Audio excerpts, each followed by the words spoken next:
우리는 지난주까지 디도서의 말씀을 함께 은혜로 나눴습니다.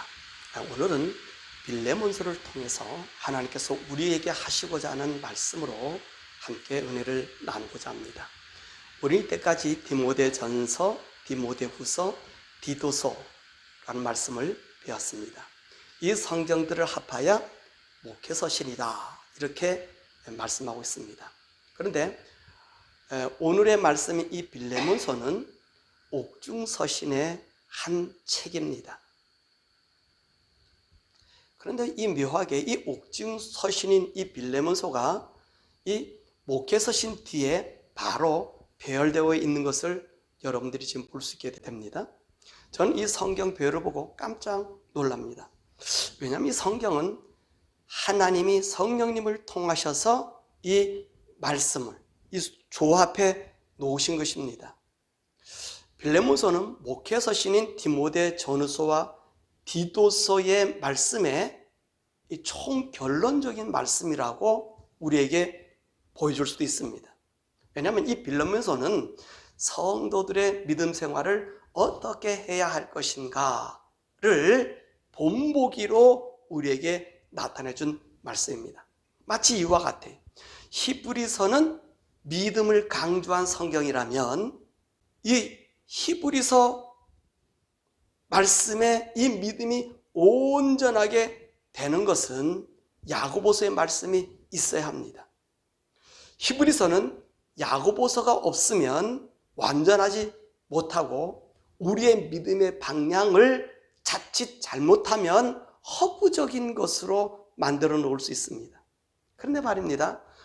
오늘 히브리서는 믿음의 말씀을 강조했는데 야고보서는 행동을 강조했어요. 행함을 강조했어요. 그래서 이 종교개혁자인 마틴 루터는 이 야고보서 성경책은 없었으면 좋겠다라고 얘기했어요. 왜 그런 얘기를 했냐면 믿음으로 의롭게 된다, 믿음으로 의롭게 된다 해서 행함을 강조한 그리고 선행을 강조한 이 교황청과 이 천주교와 대항하게 됐던 것이. 근데 야고보서는 행동이 없으면 너희 믿음이 헛것이다 라고 얘기하니까 루터가 속이 상한 거예요. 그래서 없었으면 좋겠다 그랬는데 그게 아니에요. 만약에 야고보서가 없으면 히브리서는 우리의 행동하는 것이 믿음이라고 하는 사실을 온전히 해주지 못하는 거예요. 그래서 히브리서와 야고보서가 함께 붙어 있어야만이 우리의 믿음이 온전해지는 거예요. 이처럼 디모데전서, 디도서의 이 목회서신의 말씀이 이 빌레몬서의 말씀이 정리해 주므로 성도의 생활은 이런 삶을 살아야 되는구나, 이런 모습이 우리 교회가 이루어야 되는 말씀이구나 라고 하는 것을 알려준다는 거예요. 그래서 이 성경의 배합이요 너무너무 아름다운 거예요. 이 성령님이 아니고서는 우리의 부족함을 채워줄 수가 없는 것입니다.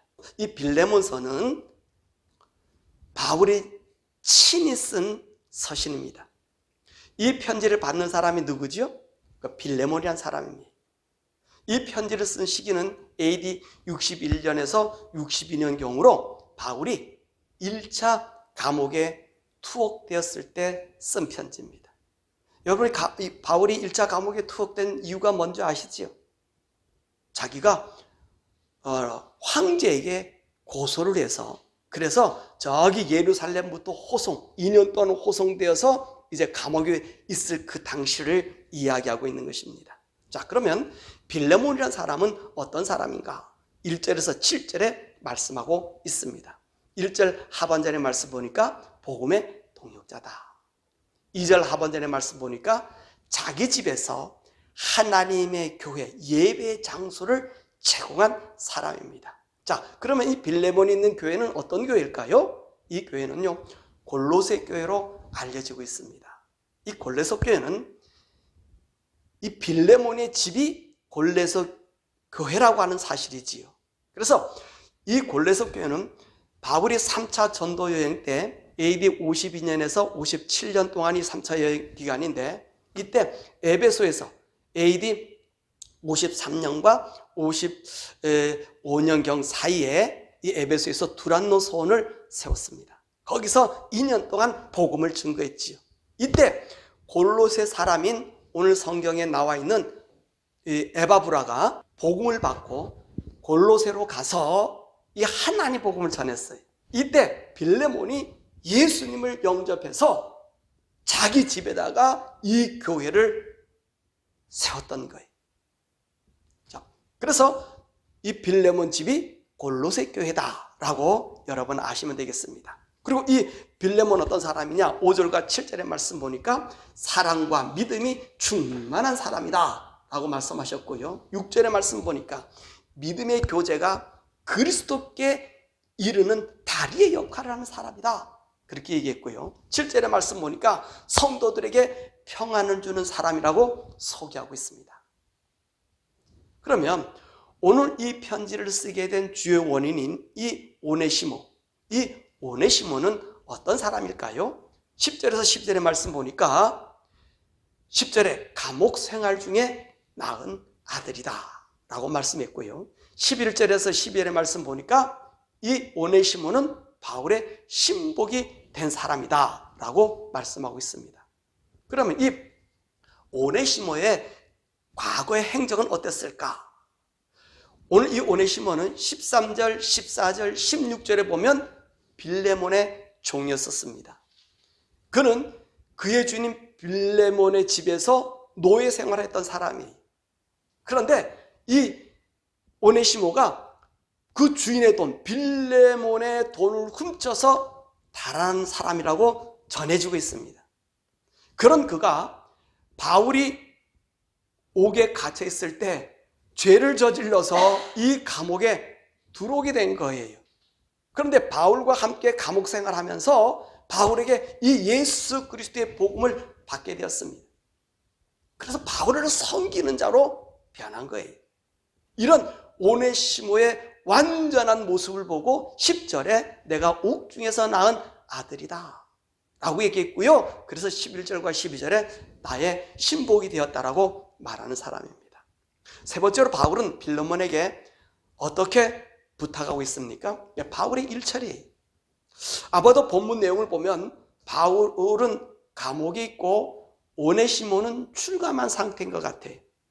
그런데 이 오네시모는 바울을 떠나지 않고 계속 바울을 돕고 있는 일을 하고 있어요. 이 바울을 돕고 있는 일이 뭐냐면 바울이 이 감옥에 갇혔다 하지만 이 사람은 감옥 속에 있는 게 아니라 그 어떤 집에 이렇게 갇혀 있어서 사람들이 그를 돌봐줘야 돼요. 먹을 것도 줘야 되고 이제 생활도 도와줘야 돼요.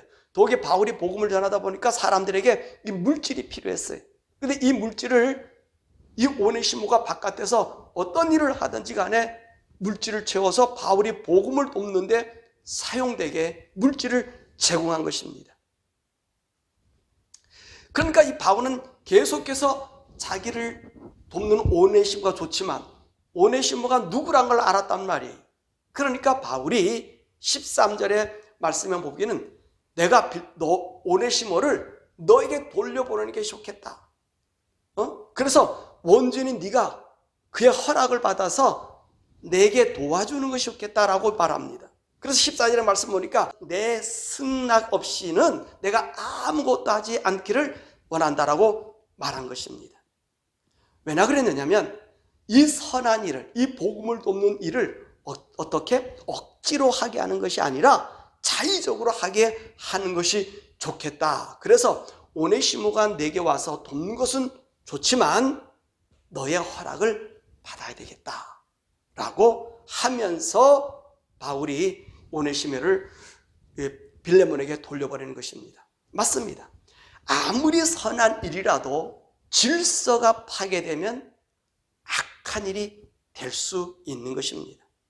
우리 교회가 은혜를 강조하다 보면 무질서한 곳이 될 수 있습니다.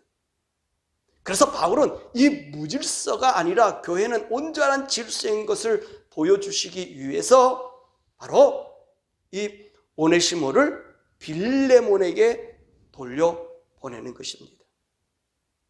바울이 오늘 성도들에게 이 가르침을 주고 있는 거죠. 두 번째로 바울은 오네시모에 대한 교회의 치리를 말하고 있습니다. 오네시모는 도주한 노예입니다. 이 사람은 빌레몬에 의해서 강력한 처벌을 받을 수 있습니다. 이런 오네시모를 바울은 다음과 같은 요구를 하고 있습니다. 첫 번째로 오네시모는 거듭난 사람으로 믿음의 형제가 되었으니 빌레몬이 형제처럼 받아주기를 원한다라고 말하고 있습니다. 16절의 말씀 보니까 이제는 오네시모는 종이 아니라 형제로 돌아라고 말합니다. 그럼 오네시모가 어떻게 형제가 될 수 있었습니까? 그렇습니다. 이 친구가 복음을 받아들였으면, 복음 누구지요? 예수 그리스도의 보혈의 피로 이 사람이 새로운 사람으로 신분이 변화되었습니다. 인간적으로는 노예이나 영적으로 노예가 아니라 우리의 형제가 된 것입니다.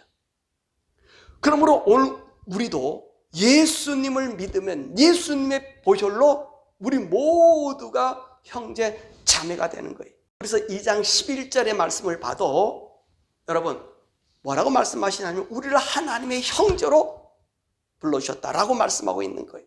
또 예수님께서 누가복음 12장 50절과 누가복음 8장 21절의 말씀 보면 누가 형제요 자매요 모치나 그랬어요? 오늘 하나님 말씀을 듣는 예수님 안에 있는 자들 모두가 형제 자매 부모가 된다라고 말씀하고 계십니다. 그러므로 노예가 아니라 이제는 누구로 받아들여라? 우리의 형제로 받아들여라 말씀하고 있습니다. 두 번째로 바울은 이 오네시모를 어떻게 받아주기를 원했냐면 17절의 말씀 보니까 동역자로 대접하라 라고 말씀하고 있습니다. 왜 오네시모가 이 바울의 동역자, 빌레몬의 동역자가 되었을까요? 주의 일에 그의 생명을 걸었기 때문에 그렇습니다. 예, 그렇습니다. 주의 일에 동참하면 모든 사람이 동역자가 되는 거예요. 우리 예수님께서도 말씀하셨잖아요. 너에게 소자에게 물 한 그릇 줘도 그 상을 잃어버리지 않는다 라고 말씀하시고요. 너희가 선지자를 대접하면 어떤 상을 받아요? 네가 선지자 상을 받는다 라고 주님이 말씀하셨습니다. 자, 이것이 바로 동역자의 원리인 것입니다. 내가 목회자가 되지 않고 내가 선교사가 되지 않아도 내가 그들을 도와요. 그들을 협력해요. 그러면 나는 어떤 사람이 되는 거예요? 그의 동역자와 협력자로 내가 선지자상을 받고 또 목회자상을 같이 받게 되는 것입니다. 네 번째로 바울은 왜 빌레몬에게 이런 요구를 할 수 있었을까요? 18절과 19절입니다. 본문의 말씀에 보면 빌레몬이 바울에게 빚이 졌다라고 하는 것을 나오고 있습니다. 그러니까 바울과 빌레몬은 채무 관계가 있는 것으로 보여집니다. 그런데 말입니다. 바울이 빌레몬에게 돈을 빌려줄 수 있을 만큼 그렇게 부자였을까요? 아니잖아요. 바울은 선교사로 일을 하였고 자기 생계를 위해서 손수 일도 하였고 또 그것도 모자라서 그를 돕는 자들도 있었고 그것도 모자라서 각 교회마다 선교원금을 가지고 바울에게 도움을 주었잖아요. 오히려 바울은요 모든 사람에게 빚진 자예요. 채무를 입은 사람은 바울이에요. 이 골로새 교회도 마찬가지예요. 바울을 도와줬단 말이에요. 그런데 바울은요 빌레몬에게 너는 내게 빚을 졌다. 그러니 내게 빚을 갚아라. 나는 너의 채권자다 라고 얘기합니다. 정말 빌레몬이 바울에게 빚을 졌을까요?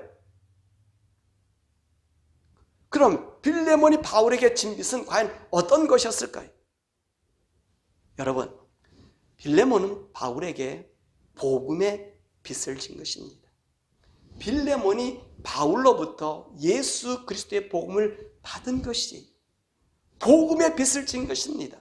이 복음의 빛은 계산할 수가 없습니다. 이 복음의 빛은 영원합니다. 이 세상의 빛은 이 세상이 끝나면 그냥 없어져 버리는 거예요.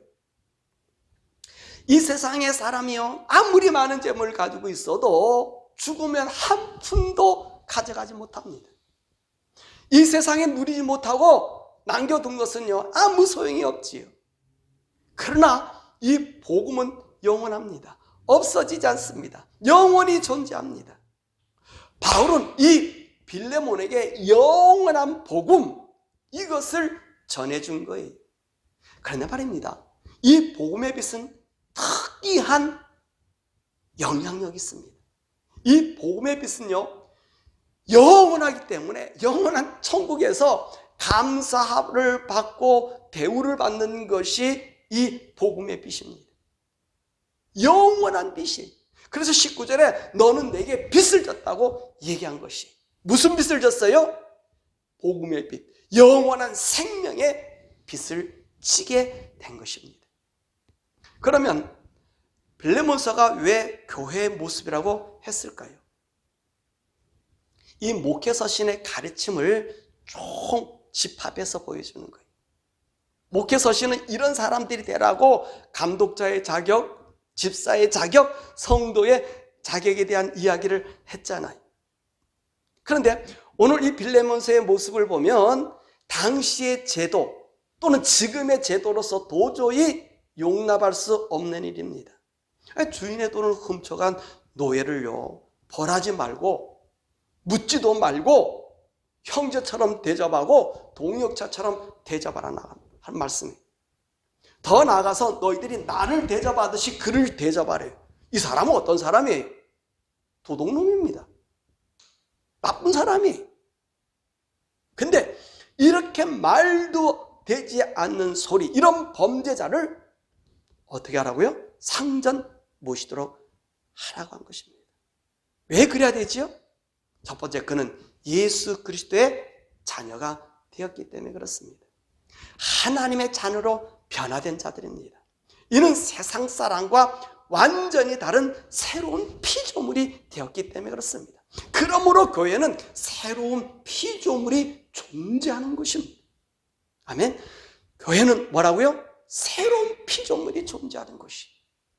두 번째로, 왜 이 종을 형제로 대우하라 그러죠? 왜 그렇습니까? 예수님의 피로 한 형제가 된 사람은 신분의 격차를 가질 수 없다는 말입니다. 그러므로 우리 교회 공동체는 신분이 없는 거예요. 높고 낮음이 없다는 말씀입니다. 세 번째로, 오늘 이 총정리는 목회자의 말에 순종한다는 거예요. 바울의 요구가 너무 지나치지 않습니까? 예? 그러나 빌레몬은 이 말에 순종합니다. 무엇 때문이지요? 영원한 생명을 공급받기 때문에 그렇습니다. 우리 성도들이 저보다 다 나사요. 연배도 많고 때로는 학식도 더 많을 것이고. 그런데 왜 목회자를 그렇게 따르죠? 잘나서요? 아니에요. 여러분들에게 하나님의 음성과 하나님의 길을 갈 수 있도록 이렇게 서포트해 준다는 그 이유 때문에 그의 말에 순복하고 따르고 세상의 말보다 그 말을 더 우선시하는 거예요. 맞죠? 세상이 얘기하지 않는 반대의 얘기를 해도 따라가요. 이치에 합당하지 않는다 해도 따라가요. 왜 그렇습니까? 영원한 하늘의 생명의 길들이 그 목회자들로부터 보여지기 때문에 그렇습니다. 그런데 말입니다. 이 네 번째, 오네시모의 결단입니다. 이 교회 모습의 오네시모의 결단이. 오네시모가 바울의 편지를 가지고 그 주인 빌레몬에게로 갑니다.